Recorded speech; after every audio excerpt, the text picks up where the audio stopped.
Hello, this is Vietnam's Hidden Voices. Let's begin the real story of Vietnam.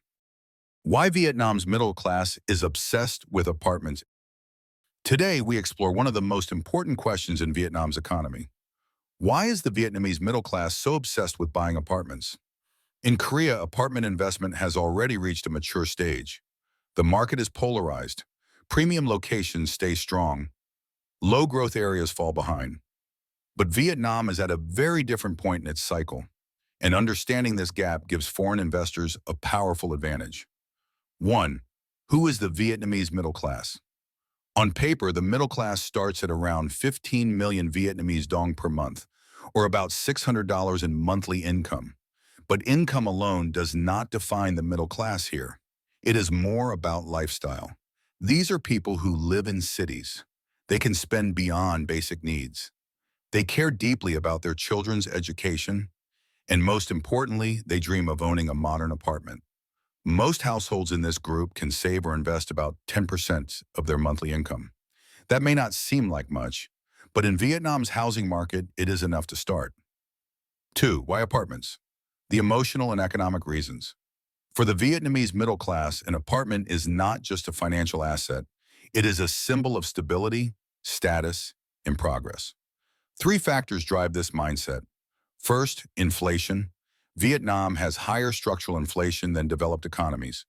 Real estate is seen as the most reliable hedge. Second, quality of life.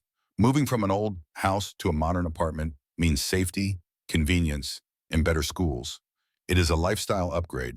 Third, historical experience. For more than a decade, apartment prices in major cities have moved upward. People still believe if you buy property, you do not lose. This belief is powerful. It shapes the entire market. 3. The biggest reason, the off-plan structure. But the real driver is the off-plan sales system. Unlike Korea, where you need significant capital up front, Vietnam allows the middle class to enter with far less money. A typical structure looks like this. 20 to 30% is paid as the initial deposit. 70% is financed through a bank mortgage.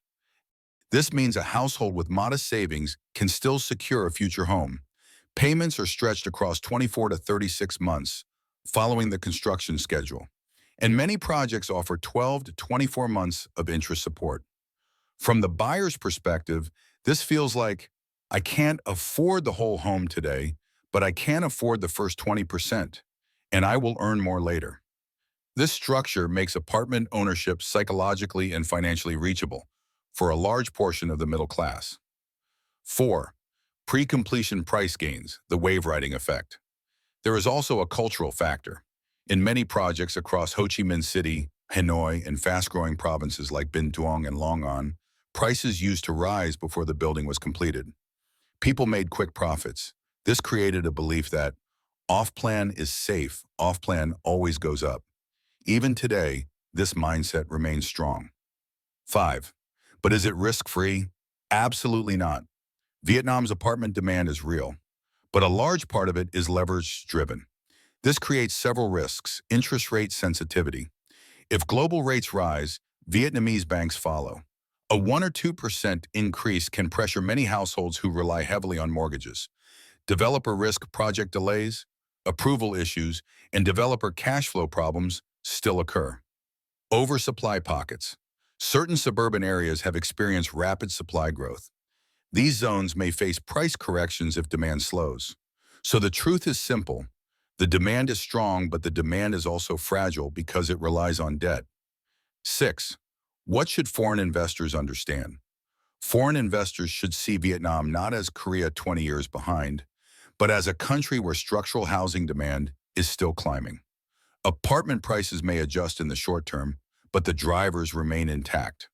Urbanization, rising incomes, young demographics, and the lifestyle ambitions of the middle class.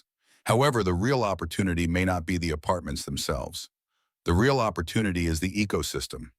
Mortgage finance, property, management, rental services, education, smart home solutions, household consumption, fintech related to home buying.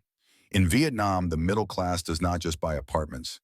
They buy an entire urban lifestyle, and that lifestyle is where long-term value is created. Outro. In the next episode, we will look at the opposite question. Why does the Vietnamese middle class still avoid the stock market? And what does that reveal about the future of Vietnam's capital markets? Stay tuned.